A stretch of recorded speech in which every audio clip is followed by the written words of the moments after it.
www.attableek.com, the reviver of Iman.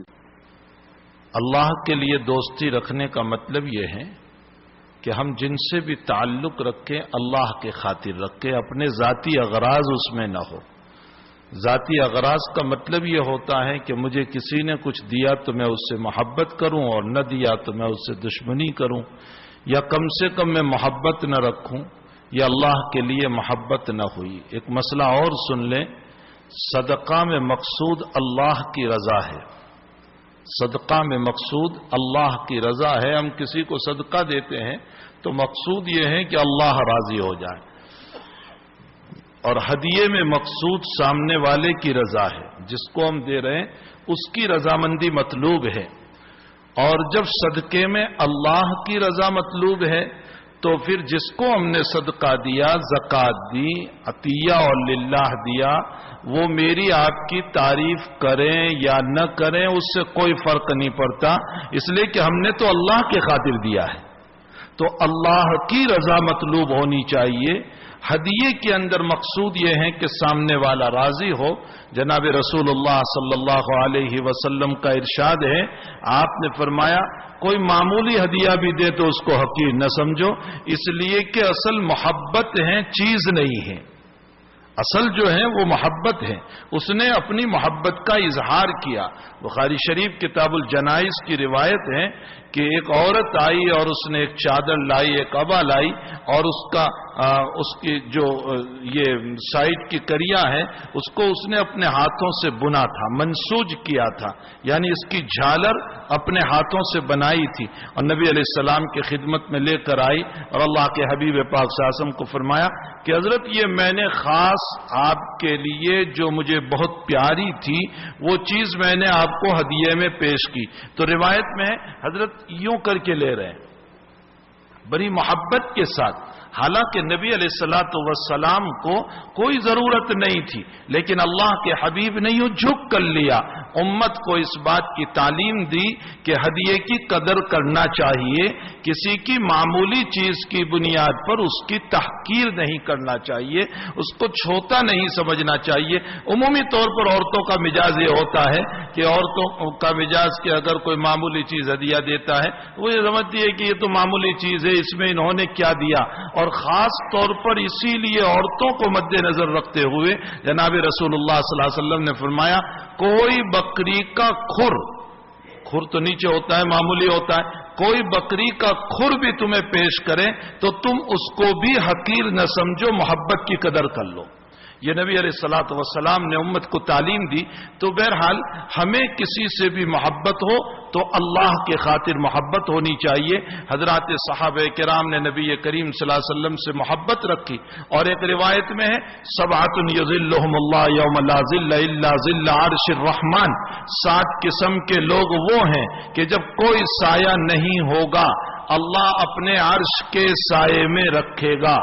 قیامت کے دن جب کوئی سایہ نہیں ہوگا تو اللہ اپنے عرش کے سائے میں، جب آفتاب بالکل سر کے اوپر ہوگا، جب آفتاب اتنا دور ہوتا ہے اور گرمی کا یہ عالم ہے، تو آفتاب جب سر کے اوپر ہوگا تو گرمی کا حال کیا ہوگا؟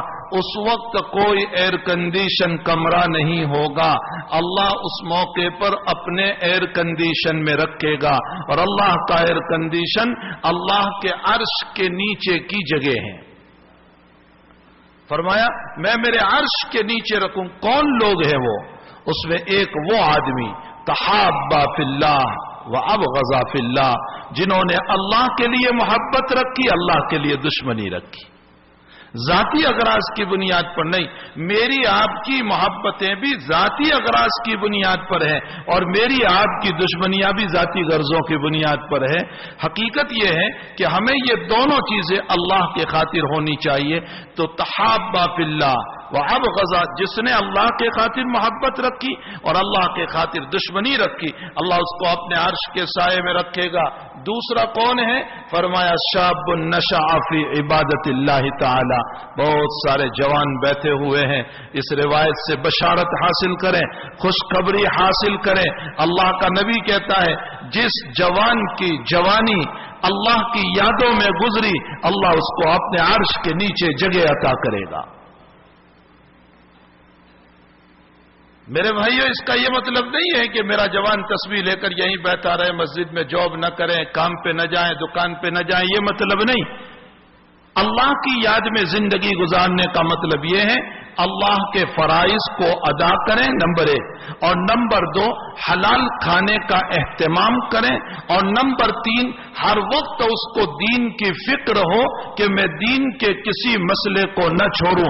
پھر وہ جس کاروبار میں رہے، جس کام میں رہے، جس جاب پر رہے، جس دکان پر رہے، جس میں بھی رہے گا، وہ نوجوان اللہ کی یادوں ہی میں گنا جائے گا۔ شاب النشا فی عبادت اللہ تعالی، وہ جوان جس کی جوانی اللہ کی یادوں میں گزری، اللہ تعالیٰ اس کو اپنے عرش کے نیچے جگہ عطا فرمائے گا۔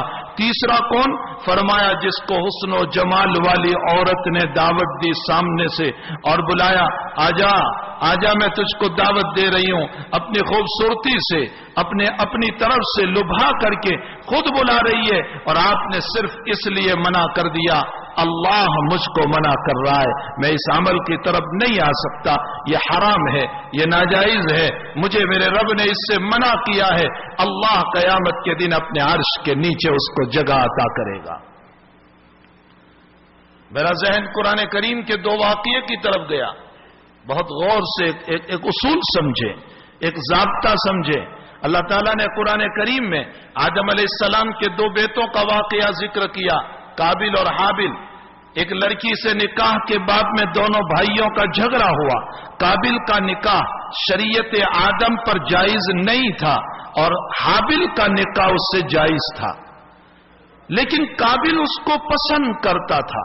قابل جو ہے وہ اس کو چاہتا تھا، اس لڑکی کو پسند کرتا تھا، حالانکہ شرعاً نکاح کی اجازت قابل کو نہیں تھی، تاہم قابل نے کہا نہیں میں ہی نکاح کروں گا۔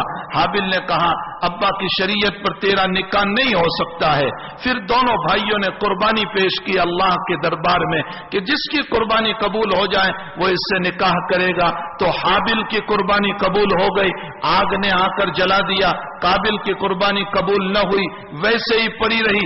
یہاں سے بھی ثابت ہو گیا قابل نکاح نہیں کر سکتا تھا، تو قابل ضد پہ آ گیا، مسئلے پر آ گیا، اڑ پہ آ گیا، گناہ پہ آ گیا، اور کہنے لگا اپنے بھائی کو اگر تو نے مجھ کو اس لڑکی سے نکاح نہیں کرنے دیا تو میں تجھے قتل کر دوں گا۔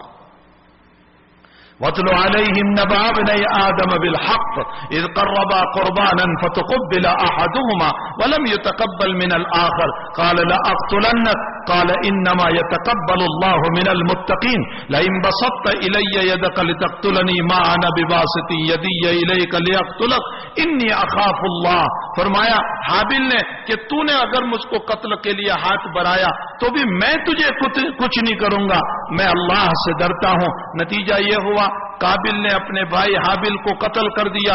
دنیا کا پہلا مردر کیس، دنیا کی پہلی موت۔ اپنے بھائی کو کیا کرتا، اپنے کندھے پر اٹھا کر گھوم رہا ہے۔ اللہ نے 2 کوے بھیجے، دونوں کوے لڑنے لگے، ایک کوے نے دوسرے کو مارا، اپنے پاؤں سے قبر تیار کی اور مرے ہوئے کوے کو اس کھڈے میں ڈال دیا، اوپر سے مٹی ڈال دی۔ اللہ نے اے انسانوں تمہیں دفن کا طریقہ پرندوں سے سکھایا۔ فبعث الله غرابا يبحث في الارض ليريه كيف يواري سوءة اخيه فاصبح من النادمين من اجل ذلك كتبنا على بني اسرائيل۔ جب قابل نے دیکھا مجھے بھی میرے بھائی کے ساتھ اسی طرح کرنا چاہیے، کھڈا کھودا، اس نے قبر تیار کی، بھائی کو دفن کر دیا۔ میرے بھائیوں وہ ایک لڑکی کو حلال کرنا چاہتا تھا، لیکن شریعت آدم پر لڑکی حرام تھی۔ اپنے بھائی کو قتل کرنے سے بھی وہ لڑکی حلال نہیں ہو سکی، لیکن اور بڑے گناہ میں مبتلا ہو گیا، اور وہ گناہ یہ کہ جناب رسول اللہ صلی اللہ علیہ وسلم نے فرمایا دنیا میں مردر کیس نہیں ہوا تھا اس نے کیا، قتل کا مسئلہ نہیں ہوا تھا اس نے کیا، تو قیامت تک جتنے قتل ہوتے رہیں گے ایک ایک قتل کا گناہ قابل کے حصے میں لکھا جائے گا۔ اس واقعے نے قرآن کے پڑھنے والوں تمہیں اس بات کی تعلیم دی، غور سے سنو۔ اس واقعے نے، قرآن جو ناول نہیں ہے، قرآن قصوں کے لیے نہیں آیا، قرآن صرف ٹائم پاس کے لیے نہیں آیا، قرآن ٹیمپرری وقت گزارنے کے لیے نہیں آیا، قرآن انسان کی ہدایت کے لیے آیا۔ اے قرآن کے پڑھنے والوں، اس واقعے کو نقل کر کے اللہ مجھے، آپ کو اور دنیا کے لوگوں کو اس بات کا سبق دے رہا ہے، اے لوگوں، اگر تم اپنی مصیبت کو، اپنی مشکلات کو، اپنے حالات کو، اپنی پریشانیوں کو حل کرنے کے لیے گناہ کا ارتکاب کرو گے، گناہ کرو گے، یاد رکھو تمہاری مصیبت حل نہیں ہوگی بلکہ اور مصیبت میں پھنستے چلے جاؤ گے۔ قابل نے بھائی کو قتل کیا، مصیبت حل نہ ہوئی بلکہ قیامت تک کا مجرم بن گیا، اور سارے قتل کے گناہ اس کے سر پر قیامت کے دن ہوں گے۔ اس کے مقابلے میں قرآن اور ایک واقعہ نقل کر رہا ہے۔ قرآن کہہ رہا ہے یوسف علیہ السلام پر بہت بڑی مصیبت آئی کہ جس ملکہ نے، جس سیٹھانی نے، جس کے گھر میں آپ پروان چرے تھے، اس نے آپ کو کھلایا اور آپ کو بڑا کیا اور آپ کو پالا اور پوسا اور آپ کی تربیت کی، اور یوسف جب بڑے ہو گئے، وَلَمَّا بَلَغَ أَشُدَّهُ وَاسْتَوَىٰ آتَيْنَاهُ حُكْمًا وَعِلْمًا، جب جوان ہو گئے، ابھی تو نبوت بھی آپ کو نہیں ملی ہے، اور وہ فریفتہ ہو گئی، دیوانی ہو گئی، عاشق ہو گئی، اور یوسف کی خوبصورتی کو دیکھ کر کہنے لگی یوسف ہائی تلک آ جاؤ، میں تم کو دعوت دے رہی ہوں، میں خود بلا رہی ہوں، کمرے میں دیکھنے والا کوئی نہیں، شاہی محل ہے، یہاں کون ہے، میرا شوہر بھی تو باہر گیا ہوا ہے، میں تمہیں دعوت دے رہی ہوں، آ جاؤ، میری ہوس کو پوری کر لو، میری خواہشات کو پوری کر لو۔ حضرت یوسف پر بہت بڑی مصیبت۔ یوسف علیہ السلام سوچتے ہوں گے، میں ایک انداز بتا رہا ہوں، یوسف پہلے تو یہ سوچتے ہوں گے کہ یہ عورت میری سیٹھانی ہے، میری آقانی ہے، اس نے مجھ کو کھلایا، بڑا کیا، میں بچہ تھا، جوان کیا، اور پھر میں تو کنویں میں پڑا ہوا تھا، کنویں سے اٹھا کر مجھے بازار میں بیچا گیا اور میرے مالک نے مجھ کو خریدا اور میں اس گھر میں آیا اور اس عورت نے میری بڑی خدمت کی ہے، کیا دل میں یہ نہیں آ سکتا تھا کہ چلو میں میرے آقانی کے خواہش کو پوری کر لوں، اس کی تمنا کو پوری کر لوں، یہ ناراض ہو جائے گی، اس کا دل کو ٹھیس پہنچے گی، چلو میں اس کو راضی کر لوں، اللہ سے توبہ کر لوں گا۔ نا، یوسف نے یہ نہیں سوچا۔ یوسف نے کیا سوچا؟ یوسف نے سوچا، فرمایا معاذ اللہ انہو ربی احسن مسوائی انہو لا یفلح الظالمون۔ میرے جوانوں، اس یوسف علیہ السلام کے جواب کو یاد رکھو، یہ نبوت سے پہلے کا جواب ہے، نبوت تو بعد میں آپ کو مل رہی ہے، یہ نبوت سے پہلے کا جواب ہے۔ معاذ اللہ انہو ربی احسن مسوائی، اللہ کی پناہ، میں یہ کام نہیں کر سکتا ہوں جس کی طرف تو مجھے دعوت دے رہی ہے۔ اپنی جگہ سارا مسئلہ کہ تیرا احسان مجھ پر ہے، تو نے مجھ کو بڑا کیا، اپنے مکان میں رکھا، میری ساری ضرورتوں کو تو نے پورا کیا، لیکن میں یہ گناہ نہیں کر سکتا ہوں۔ انہو ربی احسن مسوائی، میرے اللہ نے میری تربیت کی، میں بچہ تھا، کنویں میں گیا، کنویں سے میرے رب نے بچایا، مارکیٹ میں لایا، مارکیٹ سے تیرے مکان میں پہنچایا، میں اس رب کی نافرمانی کیسے کر سکتا ہوں؟ انہو لا یفلح الظالمون، وہ گنہگاروں کو پسند نہیں کرتا۔ یوسف پر مصیبت آئی، حضرت یوسف علیہ السلام نے اللہ کی طرف رجوع فرمایا، گناہ کی طرف رجوع نہیں کیا، تو اللہ نے یوسف کی عزت کو بچا لیا۔ اے قرآن کے پڑھنے والوں، قرآن تم کو یہ واقعہ آدم کے بیٹوں کے کمپیر میں سنا کر اس بات کی تعلیم دے رہا ہے، اے لوگوں، زندگی میں مصیبتیں آئے گی، حالات آئیں گے، پریشانیاں آئے گی، مشکلات آئے گی، ان مشکلات میں، ان حالات میں، ان پریشانیوں میں تم گناہ کی طرف نہ جانا، اللہ کی طرف جانا، اللہ تمہارے راستے کو کھول دے گا۔ حق تعالیٰ نے دو واقعے قرآن میں پیش کیے اور دونوں واقعوں کے ذریعے سے امت کو ایک رہنمائی فرمائی اور امت کو تعلیم دی۔ تو شاب نشأ فی عبادت اللہ تعالی، وہ جوان جس نے اپنی جوانی اللہ کی عبادت میں گزاری، اللہ اپنے عرش کے نیچے رکھے گا۔ اسی طرح فرمایا وہ آدمی کہ جس کو حسن و جمال والی عورت دعوت دے رہی ہے، باہر راستوں پر گھومتے ہوئے دعوت دے رہی ہے، فون پہ دعوت دے رہی ہے، جاب پہ دعوت دے رہی ہے، دکان پہ دعوت دے رہی ہے، آفس میں دعوت دے رہی ہے، اور تم نے صرف اللہ کو مد نظر رکھتے ہوئے یہ کہہ دیا انہو ربی انہو لا یفلح الظالمون، تم نے یوسف والا جواب دے دیا، معاذ اللہ انہو ربی احسن مسوائی انہو لا یفلح الظالمون، میرا اللہ گنہگاروں کو پسند نہیں کرتا۔ تو اللہ کہتا ہے دنیا کی عزت اپنی جگہ، میں قیامت پہ اپنے عرش کے نیچے اس کو جگہ عطا کروں گا۔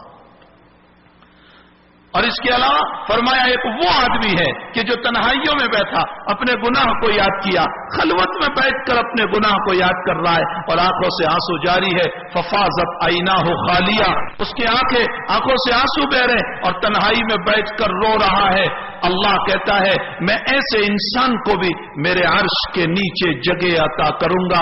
میرے بھائیوں، اللہ تعالیٰ تو پکڑنے پر دنیا میں بھی قادر ہے۔ میں نے ابھی 2-3 جگہوں پر ایک بات کہی کہ آدم علیہ السلام کو اور حوا علیہ السلام کو اللہ نے جنت میں کسی چیز کے کھانے سے منع کیا تھا کہ اس چیز کو نہ کھانا، جو بھی چیز تھی جس سے منع کیا تھا، لیکن اس کے باوجود شیطان کی پتی پڑی اور شیطان نے دل میں باتیں ڈالی، وساوس ڈالے، اور شیطان تو بہت دور سے بھی وسوسہ ڈال سکتا ہے، ضروری تو رہا ہے کہ تمہارے قریب آ کر وسوسہ ڈالے گا، وہ تو دور سے بھی وسوسہ ڈال سکتا ہے۔ فوسوس الیہ الشیطان قال یا آدم هل ادلک علی شجرۃ الخلد وملک لا یبلی۔ کیسا بہترین دماغ میں پتی پر آ رہا ہے، کہہ رہا ہے او آدم، یہ اللہ نے جو تجھ کو منع کیا نا، وہ اس لیے کہ اس درخت کی تاثیر یہ ہے کہ جو اس کو کھا لیتا ہے وہ ہمیشہ جنت میں رہتا ہے، اور اللہ تجھے جنت میں رکھنا نہیں چاہتا، اس لیے منع کیا۔ کیسی بہترین تعبیر دے رہا ہے۔ تو آدم کی بھی چاہت ہوئی، حوا کی بھی چاہت ہوئی کہ ہم جنت میں ہمیشہ رہیں گے، لاؤ اس کو کھا لو۔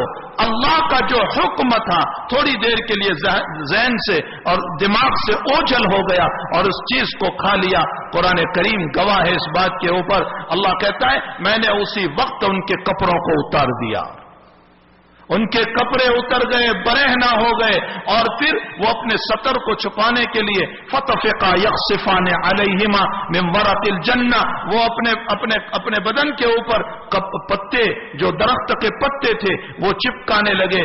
میرے بھائیوں، جو اللہ قوت والا، طاقت والا، قادر مطلق ہے کہ جنت جیسے اونچے مقام پر آدم جیسے نبی کے اور اس کی بیوی حوا کے ایک بات کے نہ ماننے پر کپڑے اتار سکتا ہے۔ اے انسانوں، روڈ پر چلتے ہوئے گناہ کرتے ہیں، اللہ قادر ہے کہ ہمارے کپڑے اتار دیں۔ وہ قادر مطلق ہے کہ روڈ پر ہمیں برہنہ کر دے، ہمارے کپڑے اتر جائیں، ہمارا سطر کھل جائے، ہمیں ذلیل کر دے، ہمیں لوگوں کے سامنے بالکل رائیگاں اور برباد کر دے۔ وہ خدا قادر ہے، وہ رب قادر ہے، وہ مالک قادر ہے، وہ اللہ قادر ہے، وہ قوت والا ہے، لیکن وہ ایسا اس لیے نہیں کرتا۔ وہ حلیم ہے، وہ بردبار ہے، وہ غفور ہے، وہ ستار ہے، وہ فعال لما یرید ہے، وہ رحمان ہے، وہ رحیم ہے، اس لیے وہ یہ کام نہیں کرتا کہ میرے اور آپ کے کپڑے اتارے۔ ارے کپڑے اتارنا تو درکنار، رات میں تنہائیوں میں اپنے کمروں میں بیٹھ کر گناہ کیے، لیکن صبح کو چہرے پر کالے پن کی نلکی بھی نہیں آنے دیتا۔ یہ ارحم الراحمین کا کرم ہے۔ لیکن میرے بھائیوں، اس کا مطلب یہ نہیں ہے کہ اللہ قادر نہیں، اللہ سب کچھ پر قادر ہے، لیکن یہ دعا ہے رسول اللہ صلی اللہ علیہ وسلم کی کہ اس دعا کے صدقے میں ہم ذلیل نہیں ہو رہے ہیں، اس دعا کے صدقے میں ہم ذلیل نہیں ہو رہے، ورنہ وہ کب سے ہمیں برہنہ کر دیتا، کب سے ہمارے کپڑے اتار دیتا، کب سے ہمیں ذلیل کر دیتا۔ اس لیے میرے بھائیوں، گناہوں سے ہمیں باز آنا چاہیے، اپنی زندگی کو گناہوں سے بچانا چاہیے، بڑے گناہ، چھوٹے گناہ، اپنے آپ کو بچانا چاہیے۔ گناہ ہو جانا برا نہیں ہے، گناہ کرنا برا ہے، دونوں میں بات فرق سمجھنا۔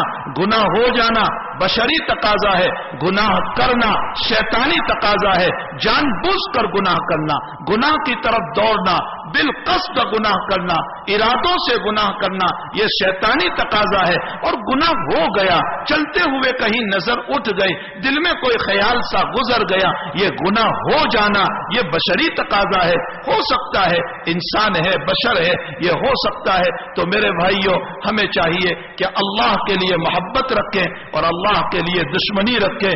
حضرت نظام الدین اولیاء رحمت اللہ علیہ کا نام نامی آپ نے بار بار سنا ہوگا۔ حضرت نظام الدین اولیاء رحمت اللہ علیہ سماع کے قائل تھے۔ سماع کا معنی اللہ کے نبی کی شان میں جب اشعار پڑھے جائیں، اللہ کے شان میں جب اشعار پڑھے جائیں، نعت پڑھی جائیں تو جھومنے لگے، کھڑے ہو جائیں، وزد میں آ جائیں، کیفیت طاری ہو جائے، اس کو سماع کہا جاتا ہے۔ بعض اکابر ہمارے قائل تھے اس بات کے، بعض صوفیہ جو ہے وہ اس بات کے قائل تھے. ان لوگوں میں حضرت نظام الدین اولیاء رحمت اللہ علیہ بھی تھے، اس زمانے کے بڑے عالم، بڑے وقت کے بڑے عالم، اور جو ہے ہندوستان کے سپریم کورٹ کے اسلامی کورٹ کے جج قاضی ضیاء الدین دہلوی رحمت اللہ علیہ کے کانوں پر جب یہ بات پہنچی کہ نظام الدین اولیاء سماع کرتے ہیں، کھڑے ہو جاتے ہیں اور وجد میں آ جاتے ہیں، تو قاضی ضیاء الدین تشریف لائے اور فرمایا نظام الدین اس عمل کو چھوڑ دو، سماع کو ترک کرو، اس سے امت میں غلط میسج جا رہا ہے، امت آپ کے دیکھا دیکھی اس عمل میں مبتلا ہو رہی ہے، آپ کو وزدہ آ جاتا ہے، آپ بے قابو ہو جاتے ہیں، لیکن آپ کے مریدین جو ہے نا وہ تو آرٹیفیشل بہروپیے بن جاتے ہیں اور بلا وجہ کے یہ کام کرنے لگتے ہیں، اس لیے آپ اس کام کو چھوڑ دیجئے، غلط میسج امت میں جا رہا ہے، بدعت امت میں پھیل رہی ہے. نظام الدین اولیاء کہنے لگے میں مجبور ہوں، میں اپنی ذات پر قابو نہیں پا سکتا ہوں، اس لیے وزد میں آ جاتا. فرمایا آپ کی ذات پر آپ کو قابو نہیں، لیکن آپ کے اس عمل سے غلط میسج جا رہا ہے. نظام الدین اولیاء ایک ہی بات پر اڑے رہے کہ نہیں میں میری ذات پر قابو نہیں پا سکتا ہوں. تو حضرت قاضی ضیاء الدین دہلوی نے فرمایا میں تم سے قطع تعلق کرتا ہوں. یہ قطع تعلق اور یہ نہ بولنا اللہ کے خاطر تھا، اللہ کے خاطر. اللہ کے حبیب نے اپنی بیویوں سے 1 مہینہ قطع تعلق کیا، 1 مہینہ. بیویوں نے سال بھر کا خرچہ مانگا اور کہا ہمیں سال بھر کا خرچہ دو. حبیب ناراض ہو گئے اور ناراض ہو کر 1 مہینہ قطع تعلق کر کے بائیکاٹ کر کے دوسرے مکان پر چلے گئے اور مہینے تک اپنی بیویوں کے وہاں تشریف نہیں لائے، پورا مہینہ. اور پھر آیت اتری کہ پیغمبر آپ اس پیغام کو لے کر اپنی بیویوں کے پاس جاؤ. ان کنتن تریدن الحیات الدنیا وزینتها فتعالین امتعکن واسرحکن سراحا جمیلا وان کنتن تریدن اللہ ورسولہ والدار الآخرۃ فإن اللہ اعد للمحسنات منکن اجرا عظیما. فرمایا آپ اپنی بیویوں کو کہہ دو کہ اگر دنیا چاہتی ہو تو آؤ میں تمہیں دنیا دے کر طلاق دے دوں، اور اگر تم آخرت چاہتی ہو تو میرے ساتھ صبر کرو. وَإِن كُنتُنَّ تُرِيدْنَ اللَّهَ وَرَسُولَهُ وَالدَّارَ الْآخِرَةَ فَإِنَّ اللَّهَ أَعَدَّ لِلْمُحْسَنَاتِ مِنكُنَّ. آخرت میں تمہارے لیے اجر عظیم ہے. جب یہ آیات ازواج مطہرات کو سنائے تو ساری بیویوں نے کہا ہم تو آخرت چاہتے ہیں، ہم تو اللہ کے رسول ہی کو چاہتے ہیں، ہمیں دنیا نہیں چاہیے. اللہ کے نبی کا بائیکاٹ کرنا، اللہ کے نبی کا قطع تعلق کرنا اپنی بیویوں سے دین کی بنیاد پر تھا، دنیاوی اغراض کی بنیاد پر نہیں. میرا آپ کا معاملہ یہ ہے کہ ہم اپنی بیویوں سے بھی قطع تعلق دنیاوی معاملے کی بنیاد پر. کھانا نہیں پکاتی اس لیے قطع تعلق ہے، میرے بچوں کو نہیں دیکھتی اس لیے قطع تعلق ہے، اس کی زندگی میں نماز نہیں ہے کبھی قطع تعلق نہیں ہوا، اس کی زندگی میں دین نہیں ہے کبھی قطع تعلق نہیں ہوا، اس کی زندگی میں بے حیائی کی باتیں کبھی قطع تعلق نہیں ہوا. ہمارے اکابر نے لکھا ہے اپنی بیوی سے محبت کرو اس نیت سے. سنو نیت بھی اکابر بتا کر گئے، اس محبت تو کرتے ہی ہے، اب ذرا سی نیت کر لو اپنی بیوی سے محبت کرو اس نیت سے. میرے آقا نے اپنی بیویوں سے محبت کی ہے اور اس کا حکم دیا ہے، اس لیے میں کر رہا ہوں. بیوی سے محبت ذریعہ نجات ہو جائے گا، آخرت کا ذریعہ ہو جائے گا.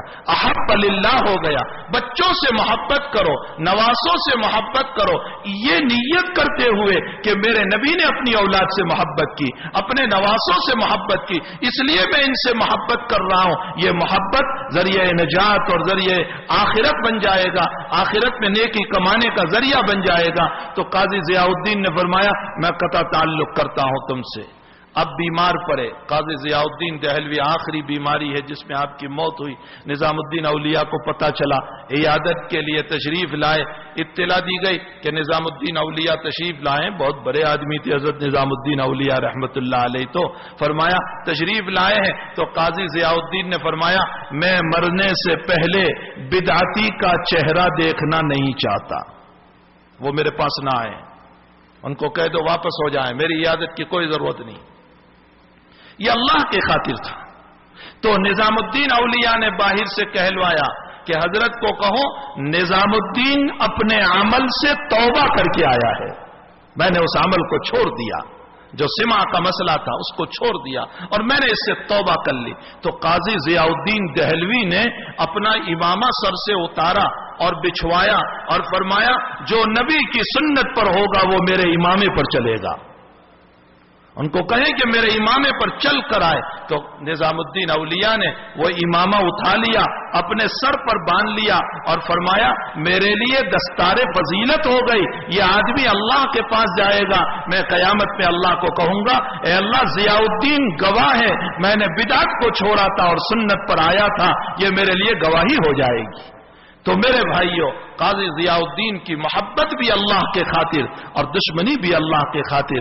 من احب للہ وابغض للہ واعطى للہ ومنع للہ, کسی کو ہدیہ دو, زکات دو, صدقہ دو, کچھ بھی دو, وہ اللہ کی رضا مقصود ہونی چاہیے, اللہ کی نیت سے دینا چاہیے. اور اگر کسی کو تم نہیں دے رہے ہو تو اس میں بھی ذاتی غرض نہیں ہونی چاہیے کہ میرا کام نہیں کیا اس لیے نہیں دے رہا ہوں, یا فلاں چیزیں اس لیے نہیں دے رہا ہوں, یا فلاں چیزیں اس لیے نہیں دے رہا ہوں. وَمَنْعَ لِلَّهِ, اللہ کے خاطر نہ دو.